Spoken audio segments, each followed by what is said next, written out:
Kalutnya pikiran itu tinggalkan sebentar, luruskan akal budi. Cukup humble enough berkata Tuhan, tapi hatinya itu jangan melawan. Baru ngomong Tuhan sudah, kalau nggak dapat gimana? Kalau nggak didengar gimana? Kalau ternyata doaku ini adalah keinginanku sendiri gimana? Kalau ternyata bukan kehendak Tuhan gimana? Waduh, mau ngomong satu kalimat doa aja, sudah rasanya ada 1001 panah. Nggak usah dari luar, dari dalam diri kita. Jangan gitu. Make it simple. Cukup datang ke kaki Tuhan, baik itu saat teduh pribadi atau waktu kita bersama seperti ini.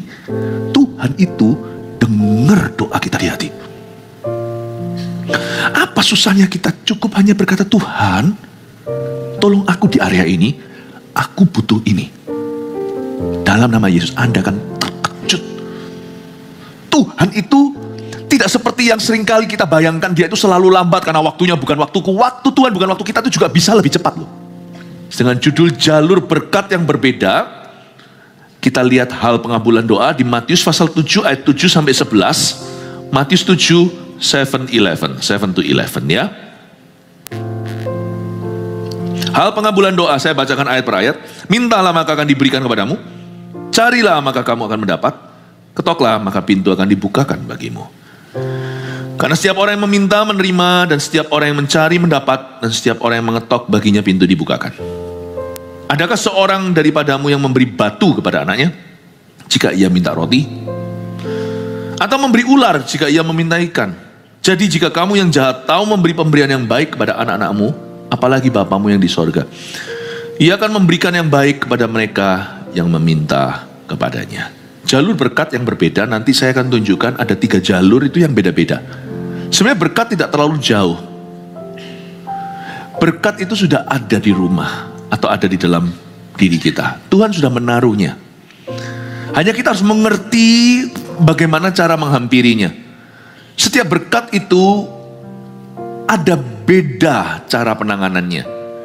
Ada berkat simpelnya yang diminta, ada berkat yang dicari, ada berkat yang diketok. Nah, seringkali kita salah kaprah. Dimana kita seharusnya humble enough, cukup rendah hati, just to ask, hanya untuk meminta. Kita buat sulit, putar-putar dulu di padang gurun. Padahal minta saja beres loh. Padahal beres. Ada orang itu yang seperti tali kusut emosinya.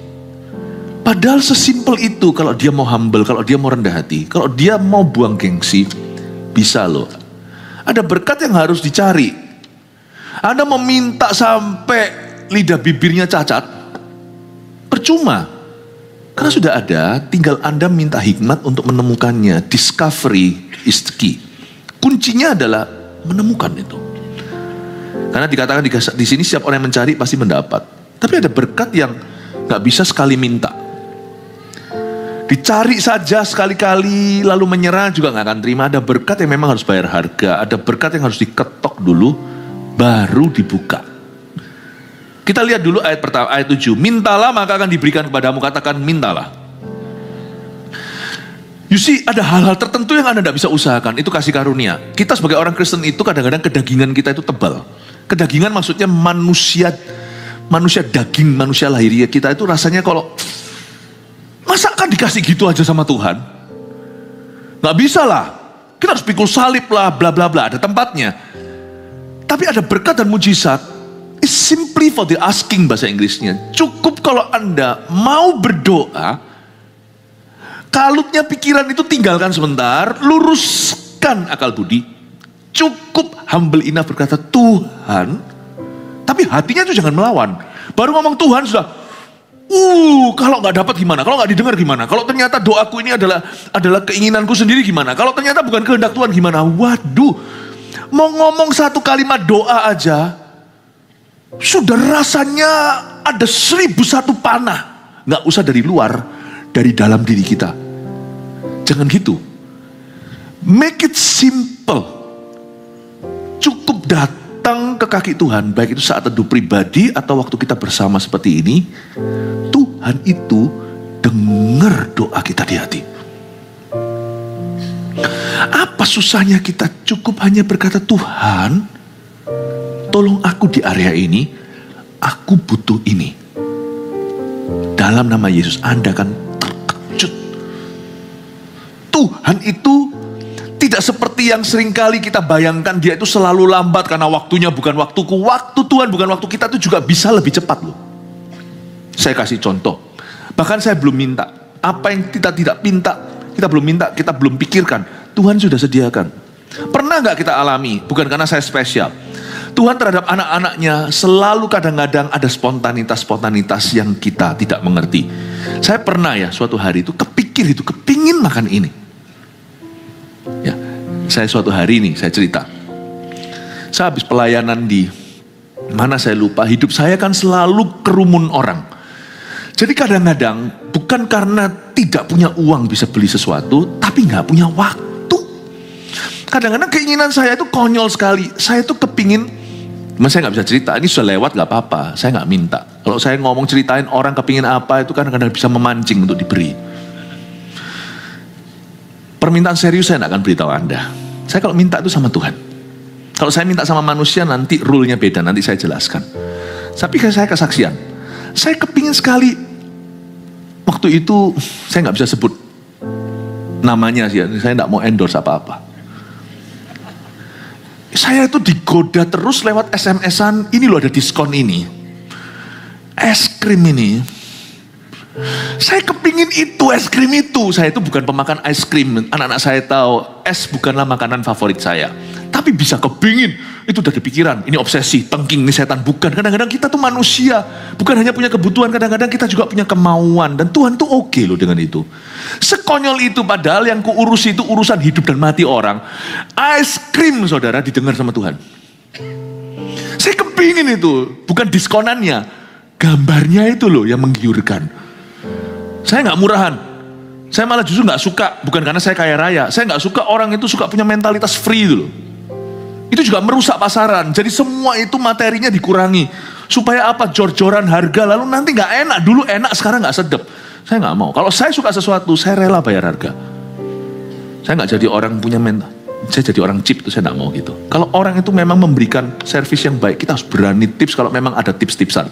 Kita harus berani, kita harus hargai hasil orang, produk orang, servis orang. Makanya hidup kita, kalau kita tidak taruh di level kayak gitu, murahan atau rendah, Tuhan nanti juga akan tunjukkan penilaian orang sama kita juga menghargai. Kita nggak akan pasang harga di sana. Bukan berarti orang yang foya-foya enggak, di mana harus hemat, hematlah. Tetapi kalau kita itu tidak punya mentalitas murahan, gratisan, gratis, bayar enggak? Daud berkata, aku tidak akan kasih Tuhan apa yang tidak kubayar harganya. I will not give God that which cost me nothing. Waktu dia beli tanah dari Arauna. Ini kok jadi melebar ya, padahal tadi ngomong tentang ice cream cone aja. Saya pingin tuh. Bukan diskonannya, gambarnya lagi muncul lagi. Menantang ini, saya kepingin ini.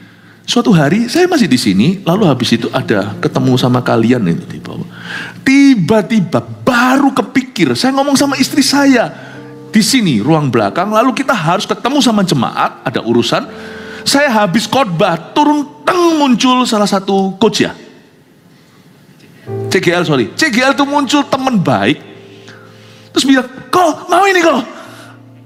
Baru ngomong sama istri saya, mau. Saya nggak mau karena saya itu selalu spontan kalau ditawari kebaikan, kalau itu tidak berguna untuk orang lain, saya pasti tolak. Saya itu orangnya kalau tahu itu untuk saya, hanya untuk kenikmatan, bukan ada hubungan sama misi untuk orang sekalian, saya pasti berkata no dulu. Tapi istriku tahu, barusan tak beritahu saya pengen itu. Istri saya berkata enggak. Istri saya juga nggak mauan. Tapi hari itu dia tahu itu momenku. Dia bawa kon gini, makan, kok mau kok? Saya bilang, gak usah, terima kasih. Dalam hati, aduh ya itu yang aku pengen. Itu gak seberapa, itu uang kecil gitu loh maksudnya. Terus tiba-tiba istri saya berkata, oh iya itu dari tadi Ko Philip ngomong soal itu. Lah, saya mau tendang dia, gak boleh tendang wanita ya kan. Tapi istri saya berkata, gak apa-apa. Oke, gak apa-apa, jangan gengsi. Karena istri saya tahu itu gak seberapa. Itu gak akan merugikan orang. Oke, beli. Akhirnya beli itu. Lalu kita rebutan bayar, gak tahu siapa yang menang hari itu. Akhirnya saya bayangin, baru 5 menit lalu, saya mikirkan es krim itu. Saya gak minta sama Tuhan, ngapain kita sambil berlutut, Tuhan beriku es krim. Doa semurahan itu gak usah lah ya. Tidak perlu doa. Kemauan aja. Tuhan anggap itu permintaan, Tuhan langsung kabulkan. Saya hari itu belajar, bukan es krimnya. Saya yang sudah selama ini jadi guru agama ceritanya, mengajari kerohanian. Kadang-kadang saya itu terlalu serius dengan Tuhan dan menjabarkan Tuhan begitu seriusnya. Sampai misi 1000 gereja 1 juta murid, jiwa-jiwa yang terhilang, yang binasa nanti masuk neraka. Saya jadi lupa, pengalaman itu untuk aku, bukan es krimnya. That God is into the small things in your life too. Bukan hanya great things, bukan perkara besar. Tuhan itu sangat peduli sampai sama kita, sampai rambut di kepala kita itu terhitung semua. Tidak ada satu pun jatuh ke tanah tanpa pengizinannya. Tuhan itu saking cintanya, Tuhan itu rindu. Bolehkah Anda terima ini sebagai rema? Meskipun ada orang tertentu yang bisa memanipulasi lewat kebenaran ini, ada orang yang bisa motivasi salah, saya tahu, tapi saya ambil risiko karena saya percaya jemaat ini dewasa. Bisakah Anda menerima ini sebagai rema bahwa Tuhan lebih rindu mengabulkan permintaanmu daripada kita rindu menerima pengabulan doa? That's your God. Sometimes I forget. Kadang-kadang saya sendiri lupa, karena pikiran saya kan tentang surga dan neraka. Kadang-kadang perkara sederhana. Es krim cum-cum, cum-cum. Orang sini kalau bilang es krim kon begitu. Ya ampun, raja di atas segala raja. Yang menjaga seluruh jagat raya, semua berputar pada porosnya. Dengan jutaan miliaran bintang di angkasa. Perhatikan, saya kepingin coklat.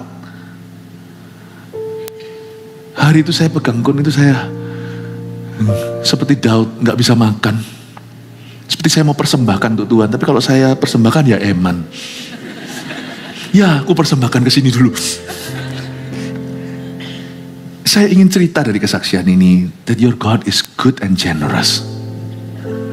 Tahun 2025, jangan merasa Tuhan itu jual mahal. Kalau bisa lama, kenapa dibuat cepat? Kalau bisa susah, kenapa buat mudah? Tuhanmu tidak birokrasi. Apa yang dia langsung kabulkan, dia pasti kabulkan. Tidak usah Anda itu ragu kalau itu akan Tuhan delay till tomorrow, atau Tuhan akan lelet, sengaja lama-lamain, ulur-ulur waktu sampai esok hari. Tuhanmu tidak gitu, jangan salah paham. Karena itu ada kalimat di ayat 8, karena setiap orang yang meminta, menerima. Itu fakta, sama dengan setiap orang. Kalau ada orang yang lompat dari tingkat 10, pasti terluka. Itu nggak usah beriman. Itu sudah realita, itu sudah fakta. Barang siapa minta, menerima. Cuman kita sering gembar-gemborkan karena banyak orang Kristen yang tidak dewasa, banyak bayi rohani yang ngawur. Karena itu kita selalu disclaimer, hati-hati. Kalau kita minta, nggak tentu dapat seperti yang kita minta, nggak tentu sesuai ekspektasi. Itu ada benernya. Supaya kita hati-hati, jangan lekas kecewa. Tapi kerap kali yang kurang fair adalah bagian yang satunya lagi, kurang diekspos. Izinkan saya mengeksposnya hari ini. Sometimes and most of the times, many times, kalau kita meminta sesuatu yang berkenan di hati Tuhan, kita meminta sesuatu yang benar-benar tidak melanggar firman. Sometimes, many times, berkali-kali, Tuhan gak pakai bilang later atau nanti, dikabulkan langsung, bahkan sebelum kau mendoakannya dikasih. Jangan stres please, Tuhan itu baik. Tapi kadang-kadang kita gagalnya itu meminta, karena kita sendiri terlalu ruwet sebelum minta. Kalau minta gini. Terlalu banyak perdebatan di dalam diri sendiri, bukan setan loh ya. Kita debat sama pikiran sendiri, yang selalu menentang dan melawan. Izinkan saya mengingatkan bahwa Tuhanmu itu murah hati. Many times doa dikabulkan sesuai dengan permintaannya. Saya ulang, berkali-kali, terlalu sering, tapi karena kita itu menganggap itu sebagai biasa, kita tidak menyadarinya. Sebenarnya berkali-kali di hidup kita, kalau kita mau jujur, Allah kita itu mengabulkan doa persis sesuai yang kita minta. Cepat lagi, gak pakai lambat. Kadang-kadang mengejutkan seperti pengalaman saya. Itu bahkan bukan permintaan, cuman keinginan. Kepingin saja dikasih kayak gitu. Ya karena Pastor Philip kan dekat sama Tuhan kan. Enggak, sama Adam dan Hawanya. Sama. That's how good your God is. Beritahu kanan kirinya, Tuhan itu baik dan mengasihimu. Tolong sampaikan pesannya Tuhan kepada orang sebelah. Amin. Sama Tuhan itu yang berani minta. Tapi katanya pendeta gak boleh minta-minta. Ya. Sudahlah, pendeta itu cuma mau jaga aja. Supaya jangan sampai Anda keluar jalur. Dan itu benar. Baik ada hamba Tuhan yang mengingatkan. Tapi saya tunjukkan intisarinya ya kepada siapa yang meminta. Karena setiap orang yang meminta, menerima. Jadi jangan sungkan sama Tuhan. Katakan lagi pada orang belakangnya, Sir, jangan sungkan sama Tuhan. Haleluya. Minta itu ada berkat yang tidak perlu rumit. Cukup simply for the asking. Kalau Anda minta, Tuhan beri. Tapi sekali lagi, nih selalu kepancing terus disclaimer, dasar hamba Tuhan selalu begitu. Ya nggak apa-apa lah, papa itu kan selalu hati-hati. Hati-hati gini ya, mama juga sama hati-hati. Kadang-kadang nggak apa-apa juga overprotective. Tapi lupakan sifat overprotective kami. Itu hanya karena mengasihimu, tidak mau Anda sampai jadi salah hati. Tapi sebenarnya ya, coba baca lebih lanjut. Kalau Anda bisa lihat simple saja, pesan yang saya bawa adalah Tuhan mengabulkan doa lo. Persis seperti yang kau minta. Sudahkah kau minta? Saya jadi ingat perkataan Yesus. Sampai sekarang kok belum minta? Yesus tegur muridnya. Loh, kayak Yesus yang butuh aja. Kalau sampai sekarang kamu belum minta, mintalah kepada aku. Tidak berkata kamu minta pada Bapa demi namaku saja, tapi mintalah kepada Bapa. Bukan hanya mintalah dalam namaku, mintalah kepada Bapa secara langsung, karena Bapa akan memberikan. Mintalah, sampai sekarang kamu belum minta. Mintalah supaya sukacitamu penuh. Kadang-kadang kita itu sudah terlalu dewasa, kita kurang menjadi kanak-kanak. Kita harus memiliki iman seperti anak kecil, berani meminta. Tapi kalau sama manusia, jangan minta mentahan. Kadang-kadang ada berkat tertentu itu yang sudah ada, cuman kita nggak berani minta. Misalnya kita mau janjian sama orang, wah rumit sendiri. Padahal kalau minta waktu, kadang-kadang tiba-tiba dikasih. Jadi jangan masuk di dalam satu area namanya asumsi. Yang penting kita harus punya harga diri. Misalnya kalau saya punya masalah dalam pekerjaan, minta hutangan itu jangan dibiasakan. Nanti jadi tukang ngutang. Kita harus punya harga diri. Sekalipun kalau kita punya bisnis pekerjaan itu lagi terpuruk, jangan dengan gampang minta kemurahan orang. Jangan jual dirimu. Saya punya satu prinsip dalam hidup saya, ya, yang sampai hari ini tetap saya pegang, yaitu saya tidak akan mudah minta sama orang. Kalau sampai kita perlu minta sama satu orang, misalnya dalam konteks pekerjaan kita bermasalah, maka jangan minta mentahannya, yang penting mentahannya. Aku minta dong bantuan, sana kan punya uang. Itu langsung kita posisinya rendah. Kalau Anda minta sama manusia, mintalah kesempatan. Mintalah kesempatan. Bukan misalnya, kok saya tidak minta pinjaman, saya tidak minta uang. Tapi saya punya dagangan, mungkin ini itu, saya punya dagangan, saya bisa nggak, kok ini kan bergerak di ini, kasih saya kesempatan untuk bisa menjual produk saya. Ada sesuatu timbal balik yang Anda beri. Jangan pernah kita sebagai orang Kristen itu gampangin orang. Gampang suruh orang minta tolong sama orang, gampang suruh orang berbuat sesuatu, doing a favor for us, atau melakukan sesuatu untuk kita. Tolong ya, sana bisa bantu saya gini. Jangan mudah, karena anak-anak Tuhan itu semuanya royalitas. Anak-anak Tuhan semuanya royalty, anak-anak Tuhan itu semua bangsawan. Jangan gampang minta pertolongan sama orang. The other day, kemarin barusan, pulang potong rambut. Wah, jadi tahu rambut saya potong. Saya sama istri saya nyetir sendiri. Waktu saya nyetir sendiri, lalu tiba-tiba tergerak ada satu bapak-bapak di stop-stopan itu ya. Ini bukan orang minta-minta ya. Dia jualan, ada dagangannya. Dia jual apa gitu loh, apa gitu. Dia jualan apa, udah tua. Istri saya ngambil, nih kasihkan orang, kasih bapak itu. Udah gak usah tahu nominalnya, kasih. Saya turunkan, Pak. Ini sudah mau hijau nih. Pak, dia datang dari jauh. Saya kasih uang, Tuhan berkati. Dia pergi, baru sadar, oh iya, dia jualan. Dia balik loh itu, sebelum hijau. Dia seperti ketok saya, kayak ketok ini, kaca. Seperti itu dan berkata, loh gak mau ini tah? Saya bangga. Dia tidak pernah matanya pada mentahan. Seorang pedagang, cuman dia belum punya kesempatan. Dia pedagang kaki lima lah ceritanya di jalanan, tapi dia tidak ngemis seperti anak-anak yang jauh lebih muda. Ini orang tua banget, bapak-bapak. Dan dia ke situ memberikan satu jasa atau memberikan satu produk sebagai timbal balik. Akan ada timbal balik, ke sana kasih saya uang, saya kasih Anda sesuatu yang Anda mau, yang butuhkan atau inginkan. Entah itu mainan, entah itu tisu, entah itu apa. Saya tidak tahu apakah legal ya di jalanan gitu. Tapi saya nggak tahu, saya nggak peduli, saya nggak usah mikir terlalu jauh. Saya kasih orang itu uang karena istri saya langsung sodorkan uang itu, kasih. Oke, kasih. Ya, nurut sama istri, happy wife, happy life. Istri saya itu suka memberi orangnya. Saya belajar dari dia. Nah, waktu saya kasihkan gitu itu, orang itu nggak mau terima mentahan. Sehingga saya paksa karena lampu udah hijau. Udah Pak, Ustaz, terima kasih. Oh iya, terima kasih. Apa saya jalan. Saya syukur pada Tuhan. Saya sangat respect dengan Bapak itu. Saya tidak tahu namanya siapa. Bahkan mungkin bukan orang Kristen. Dia punya harga diri. Kalau kita minta sama manusia, beda sama minta sama Allah. Karena di hadapan Tuhan, kita itu hancur hati. Di hadapan manusia, kita itu witness atau kita itu saksi Kristus. Jaga wibawa. Jangan gampang suruh orang lakukan sesuatu untuk kita. Dan gampang, sesuatu harus ada sesuatu yang Anda kembalikan. Apa kayak sesuatu? Kalau kita memang minta bantuan, mintalah dalam bentuk kesempatan, sesuatu yang merupakan talentamu, persembahkan, kasih aku kesempatan, aku tidak mau Anda merugi, saya tidak mau Anda bantu saya sia-sia, aku harus tunjukkan gratitude atau rasa syukurku, aku harus tetap bisa memikirkan, what's plus for you, apa nilai lebihnya untuk Anda. Orang seperti itu jalur berkat. Pahami.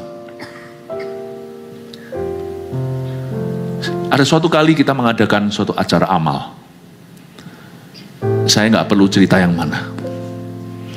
Waktu amal itu kan saya datang diantaranya. Pelayanan kami itu kan diverse ya, luas, bukan hanya di gedung gereja.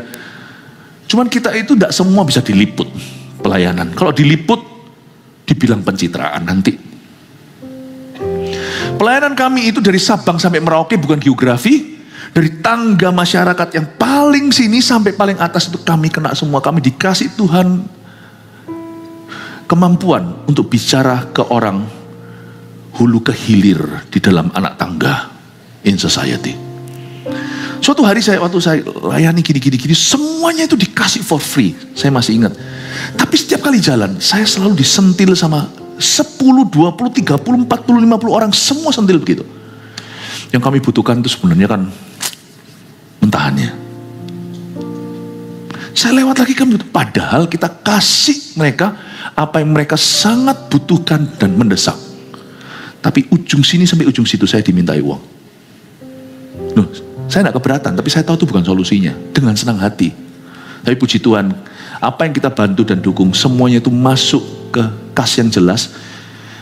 Misalnya di gereja kita ada MSP, ada misi penginjilan, ada misi kemanusiaan, semua itu ada kantong dan jelas, semuanya itu channelnya itu jelas. Kita ini, saya termasuk pemberi. Dalam hal ini tidak ada pendeta dan pengusaha, ibu rumah tangga, mahasiswa, kita semua itu sama-sama giver. Hati itu aman, nyaman, tentram. Tahu kalau di gereja itu dengan tertib semua tersalurkan. Jadi kita tidak dibohongi dan kita juga tidak ngawur, tidak gegabah. Tapi pada waktu saya sendiri cemplung, saya masih ingat. Ujung jalan ke ujung jalan. Saya dimintai terus. Itu saya sedih di hati saya meskipun bukan 17 Agustus. Saya berdoa supaya Tuhan ubahkan mentalitas bangsa dan negara kita. That's why we are poor. Mentalitasnya itu loh. Poverty. Tidak ada harga diri. Saya diajari dari kecil. Mau sampai kelaparan saya tidak akan pernah berlutut bersujud minta roti. Saya tidak akan pernah minta roti. Saya akan minta kesempatan. Give me an opportunity.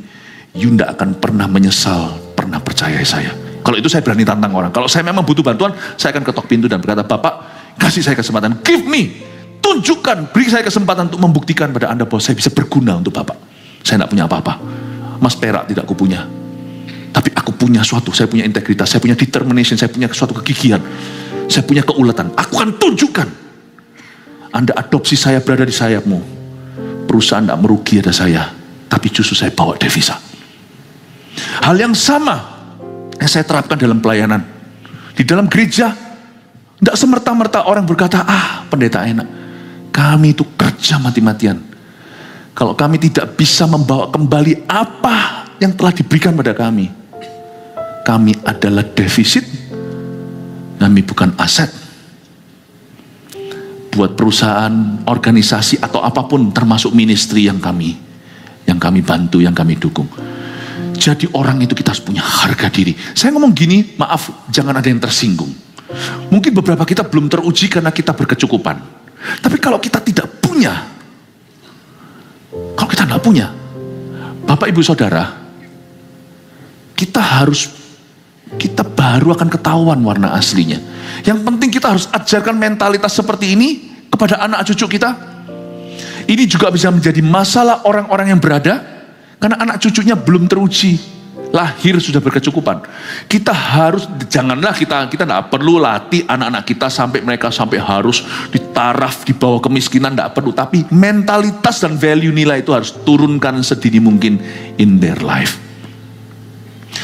Waktu saya dulu pelayanan di Ungaran bersama dengan Pastor Yohanes, waktu itu Pak Samuel Handoko adalah gembala sidang setempat. Saya bawa uang dari Kanada karena itu liburan saya. Dari uang saku saya yang saya disiplin sendiri untuk saya cicil, untuk saya tabung, itu saya bawa karena waktu itu ayah saya bukan orang Kristen, belum.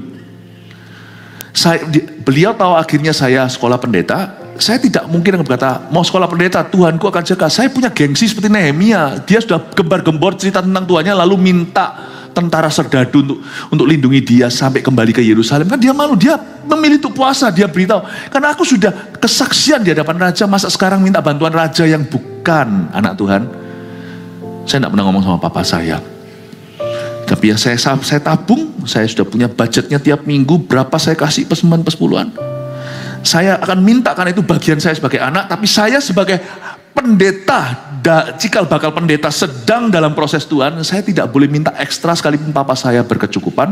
Saya tidak boleh gampangkan, bahkan orang tua saya. Mama saya lain cerita karena ibu saya orang Kristen dari dulu, papa saya bukan. Saya tidak boleh karena saya harus perhatikan imannya. Banyak orang-orang Kristen menjadi batu sandungan buat orang non-Kristen soal uang. Ini tidak akan jadi batu sandungan, tapi saya terlalu gengsi saya, menurut saya itu ada hubungan dengan kemuliaan Tuhan. Tuhan yang kasih saya job ini, Tuhan pasti bertanggung jawab. Uang saya ada, saya sudah berbesar hati.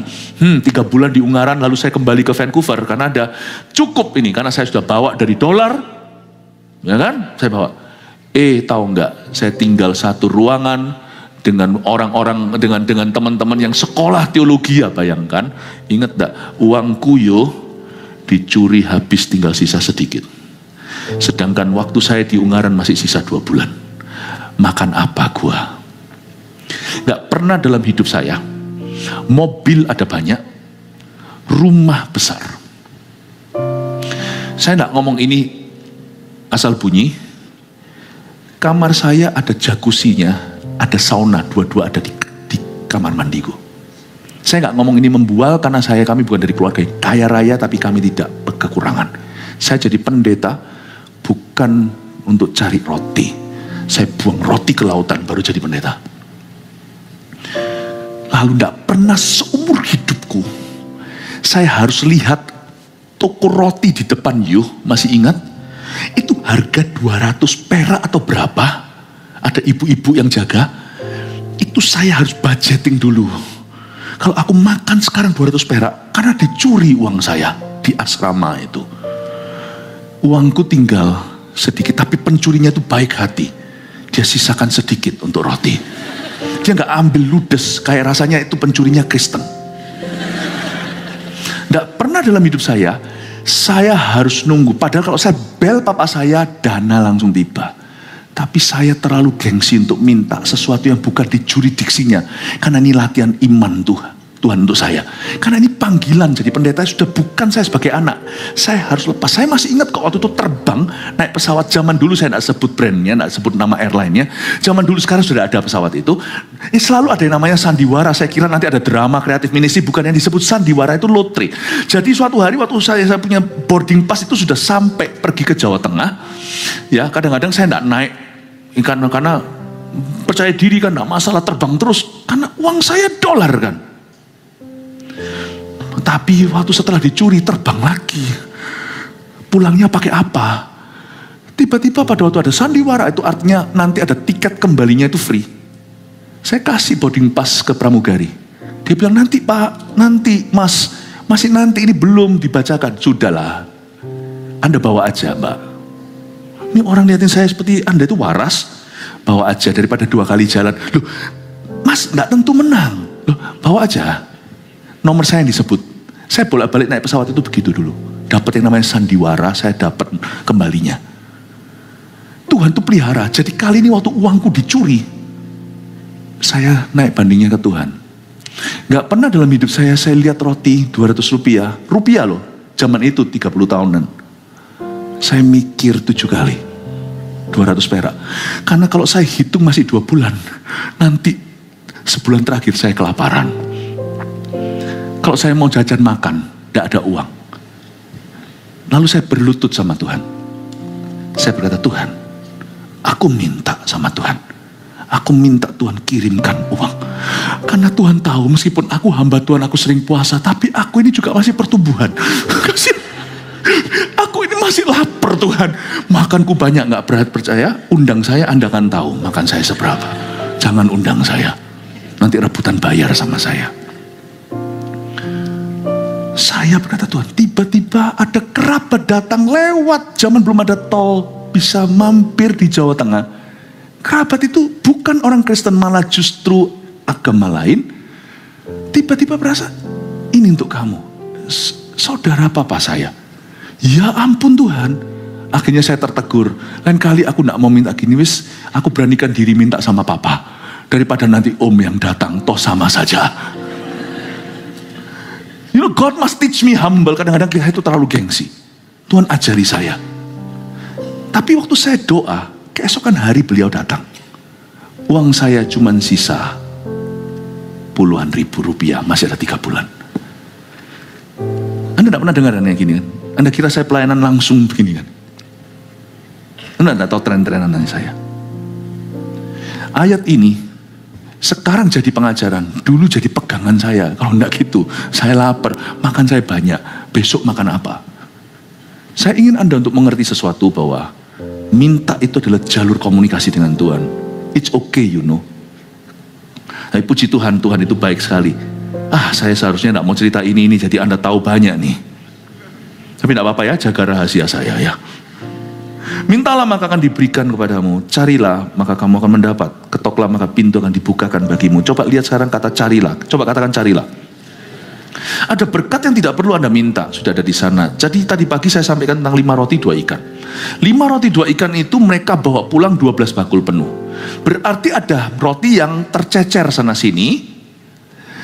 Pada waktu Yesus memberi instruksi, tolong kumpulkan roti. Mungkin ya nggak ditulis di Alkitab secara detail. Saya bisa bayangkan beberapa muridnya udah kenyang. Orang kenyang kan malas gerak. Semua orang udah makan, 5.000 orang makan sudah pergi. Cecer sana, cecer sini. Tapi karena Tuhan itu menunjukkan satu sifat.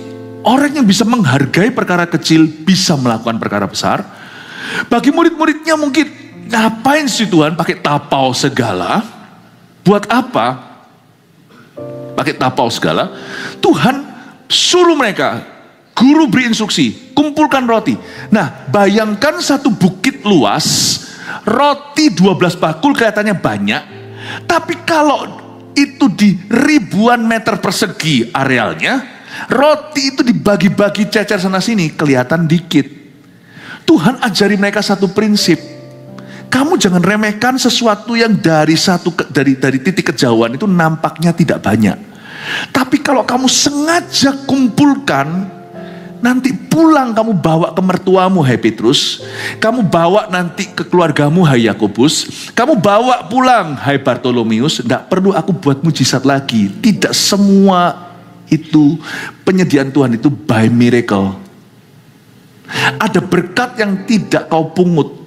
Ada berkat yang sudah ada, tapi nampak kecil. Tapi kalau Anda mau teliti dan telateni, kalau Anda mau sungguh-sungguh jeli dan kumpulkan, duduk bersama dan cari, Anda akan menemukan 12 bakul ternyata masih ada. Harta karun, harta terpendam kadang-kadang sudah ada di rumah kita.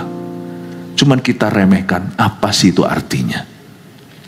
Elisa mau membuat minyak mengalir dari buli-buli, dia bilang sama janda itu, ada apa di rumahmu? Tidak ada sesuatu. Aku hanya punya satu gentong, yaitu, dia berkata, kalau kamu bisa melihat gentong itu sebagai berkat, kamu cari dulu di rumahmu, dari situ permulaan minyak pertama mengalir.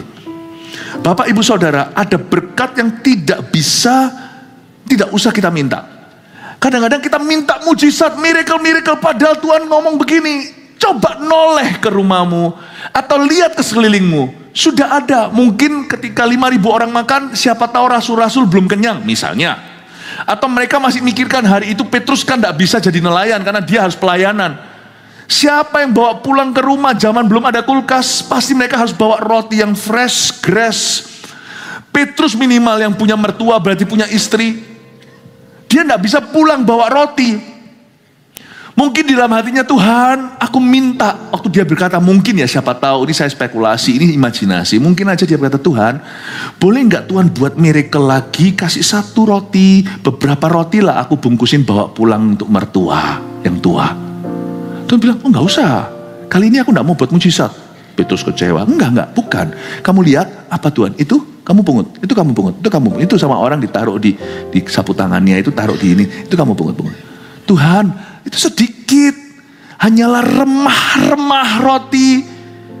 Enggak, Tuhan bilang, coba kamu lihat yang saya lihat. Ya Tuhan, kamu pungut satu-satu, coba nanti kamu lapor ke saya sisa berapa.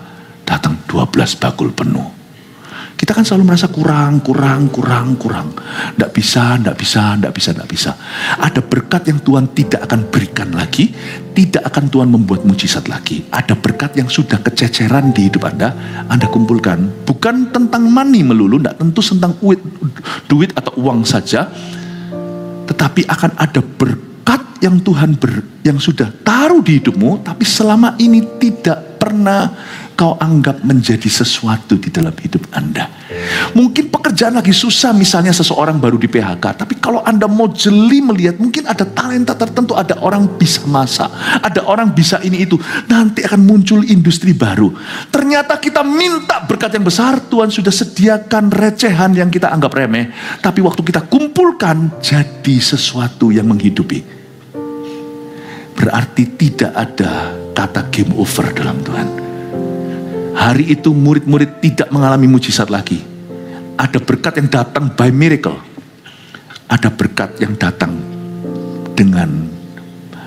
ada berkat yang datang karena mujizat, ada berkat yang datang karena kita jeli melihat.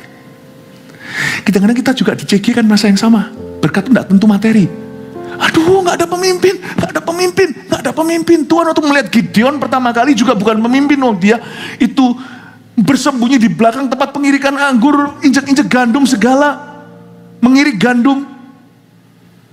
Lalu habis itu malaikat keluar dan berkata, kau pahlawan gagah perkasa. Dalam hati, gagah perkasa apa yang aku lari dari Midian? Tapi kalau dia belajar melihat yang Tuhan lihat, dia akan melihat bahwa dia akan mengalahkan tentara musuh dengan 300 tentara saja. Kadang-kadang kita nggak bisa melihat. CG kita lihat, mana ada. Tuhan, ada berkati aku, kasih aku pemimpin, kan kita maunya gini, langsung Tuhan utus sesuatu yang seperti Pastor Yohanes, yang satu sesuatu yang langsung seperti langsung Pastor Moro, atau langsung seperti siapa? Kita maunya di depan kita semuanya orang yang masih struggle imannya, orang-orang yang masih belum lengkap pemahaman Alkitabnya. Aduh Tuhan bilang, kamu jangan minta pemimpin. Kamu lihat ke dalam. Apa Tuhan? Gideon semua lari dari masalah. Tuhan bilang, coba kalau kamu lihat ini, dan kamu bisa temukan jiwa kepemimpinan mereka, dan dengan kuasa Roh Kudus melalui hidupmu, kamu layani mereka jadi pemimpinmu yang luar biasa. Kalau Tuhan tidak menjawab doa kita, saya curiga kemungkinan berkatnya sudah ada, cuman kita belum jeli melihatnya. Anak saya waktu kecil tanya sama saya suatu pertanyaan yang menurut saya brilian. Daddy, emas itu kan dari tanah. Dia bilang gitu. Kok bisa mereka tahu ada emasnya? Itu masih umur berapa? Warren tanya sama saya waktu kecil. Iya ya.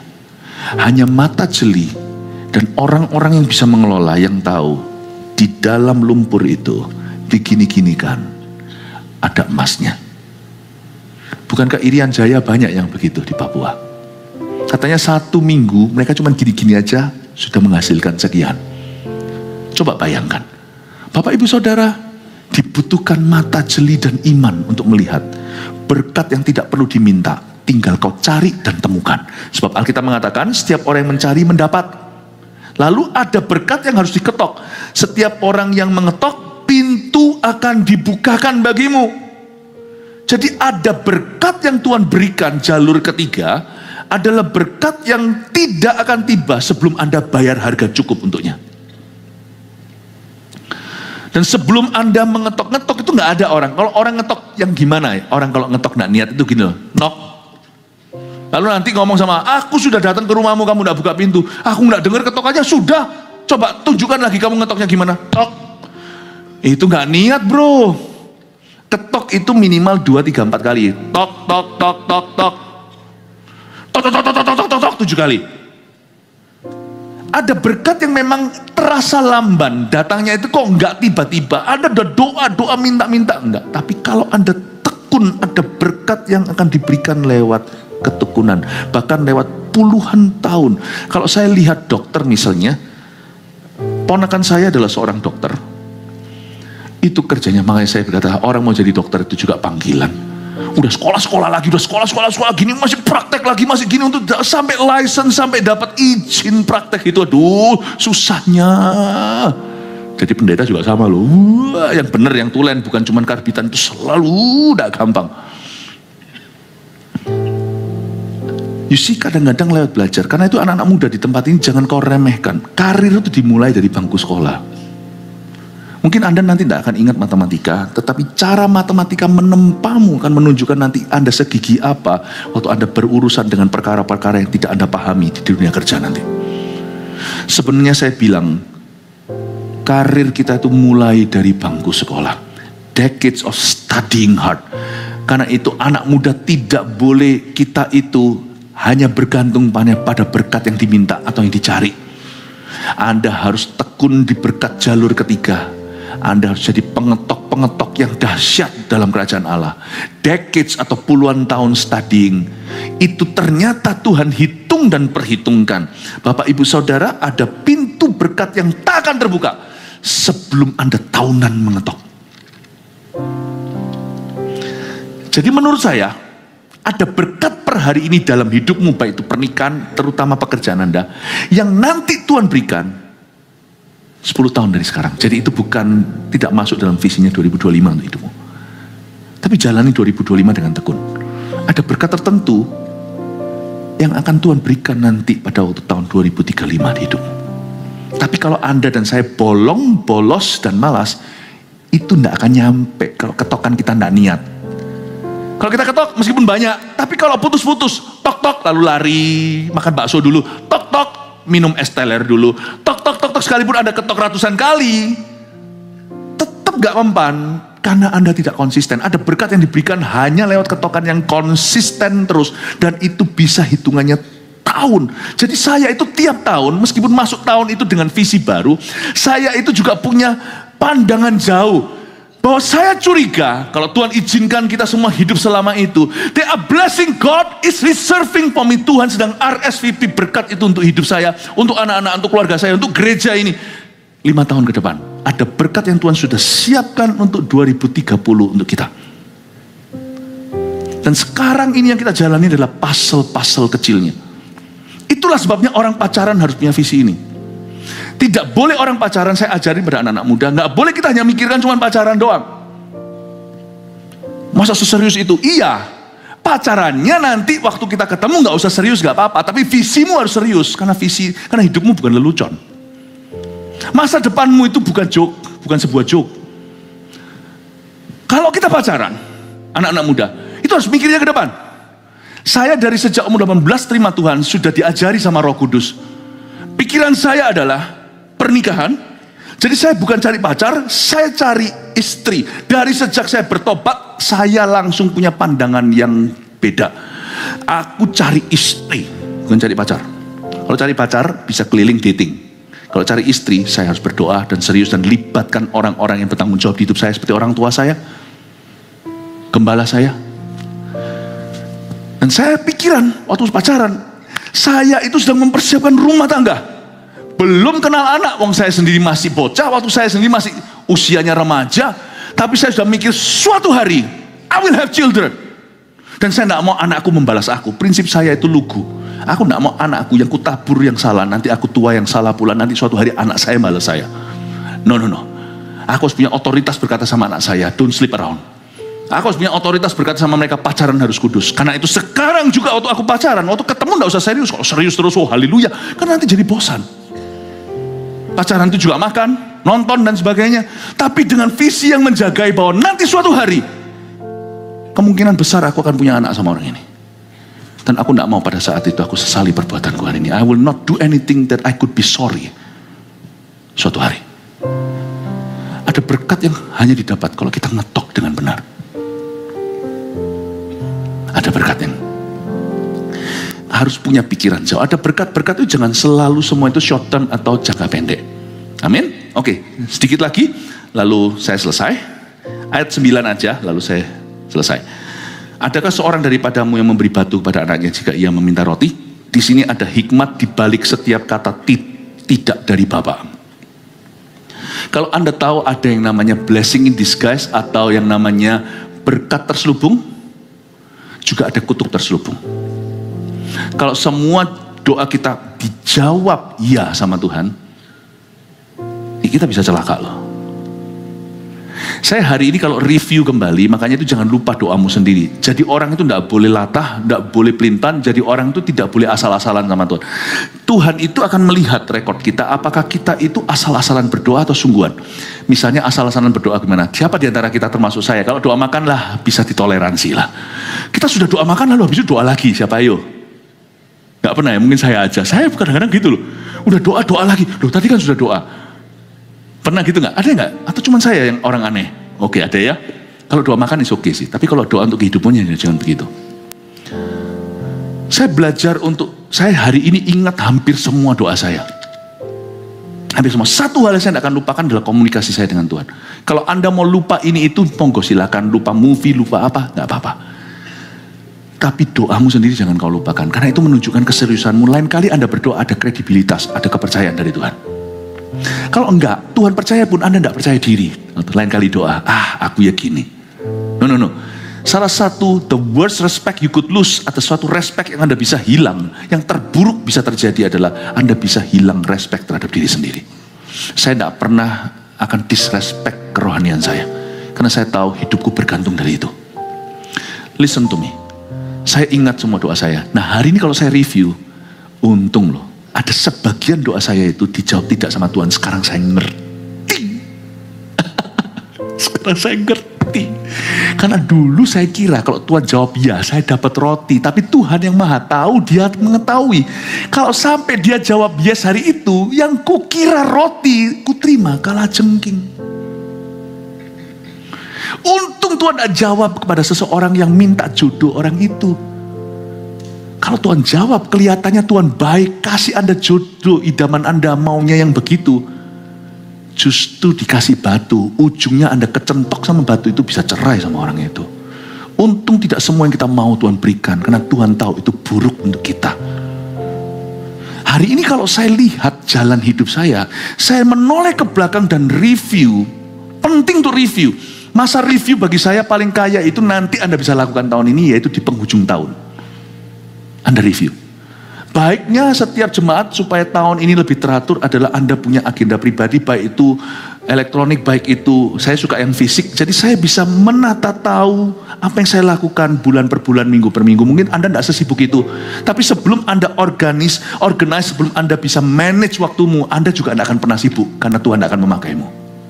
Ketika Anda mulai menghargai waktumu, ketika Anda mulai menata hidupmu, jadwal-jadwalmu tidak tentu seperti kita, pendeta jadwal khotbah, tapi ada perkara-perkara yang benar, perkara-perkara yang positif, yang membangun, perkara-perkara yang berguna yang Anda lakukan dan Anda rencanakan minggu per minggu, bulan per bulan. Nanti Anda akan lihat, tiba-tiba Tuhan tambahkan. Kalau Anda kembangkan talenta itu, yaitu mengatur waktu, nanti Tuhan akan tambah-tambahkan kesibukan, bukan hanya sibuk doang, tapi berbuah-buah. Saya biasanya refleksi dan akhir tahun waktu saya review kembali, oh ada doa-doa memang sama Tuhan dijawab, tidak. Dan saya kamsyah, saya berterima kasih. Karena saya ngerti, kalau saya dijawab iya, jalur hidupku sekarang sudah lain. Dan saya rasa tidak sebagus itu. Jangan hanya bersyukur sama Tuhan untuk setiap yes dari dia. Bersyukurlah untuk setiap no. Ini untuk menyeimbangi bahwa Tuhan mengabulkan doa seringkali sesuai aplikasi, sesuai ekspektasi. Tapi ketika Tuhan tidak menjawabnya dengan iya, pada akhirnya Anda mengerti saat itu Anda belum memahami, bersyukurlah bahwa yang kau kira roti kalau diberi itu ternyata batu, ular, dan kalajengking. Untung Tuhan. Untung Tuhan. Untung aku tidak jadi sama orang itu. Untung aku tidak dapat kerjaan itu. Untung aku tidak dapat deal itu. Untung aku tidak dipromosikan. Untung Tuhan. Amin Bapak Ibu Saudara. Itu yang disebut wisdom behind God's nose. Tidaknya Tuhan. Karena kalau kita percaya Tuhan itu baik, ayat 11, jadi jika kamu yang jahat tahu memberi pemberian yang baik pada anakmu, apalagi Bapamu yang di sorga, Ia akan memberikan yang baik kepada mereka yang meminta kepadanya. Sebelum saya akan berikan satu nubuatan yang saya janjikan, apa yang saya doakan tahun lalu untuk tahun ini, saya kasih dulu 3 poinnya sebagai summary, sebagai penghujung pesan Tuhan yang saya berikan. Ada 3 jalur berkat yang berbeda yang saya mau presentasikan. Yang pertama, dari kata minta, mintalah. 1, ada berkat yang harus diminta dulu, baru diberikan kepada kita. Tapi saya tadi jabarkan dan saya elaborasi. Minta sama Tuhan itu beda minta sama manusia. Minta sama Tuhan itu bisa apa adanya, sama manusia kita jangan lupa status kita. Kita harus punya wibawa. Kita itu adalah saksi Allah. Jangan pernah murahan dan gampangin orang. 2, ada berkat yang sudah ada pada kita. Jadi percuma kita koar-koar minta. Tuhan tidak akan kabulkan. Karena Tuhan berkata sudah ada. Tapi terlalu kecil Tuhan, tercecer mana-mana. Kumpulkan, coba kamu kumpulkan. Kamu akan temukan sesuatu, nemukan sesuatu. Akan jadi industri tertentu, akan jadi sesuatu pekerjaan baru. Akan jadi sesuatu berkat dalam hidupmu. Ada berkat yang sudah ada pada kita, tapi kita perlu mencarinya. 3, ada berkat yang berjangka panjang. Itu pintu berkat yang terbuka setelah kita berusaha sekian lama. Jadi kau dan aku jangan paksakan. Poin ke-1 saya di khotbah hari ini adalah ada berkat yang tidak bisa. Jangan paksakan berkat sebelum waktu Tuhan. Ada berkat yang baru, bukan berkat saja, pintu berkat terbuka baru setelah kita berusaha sekian lama. Itu berarti berarti juga Anda harus pacaran dengan sungguh-sungguh. Kalau yang di sini masih pacaran, beritahu sama anak-anaknya, beritahu penjelasan ini kalau anaknya tidak hadir malam hari ini. Anda harus sekolah sungguh-sungguh. Tapi nanti aku tidak ingat itu semuanya. Enggak apa-apa. Allah sedang menempa sesuatu dalam hidupmu. Ya? Oke.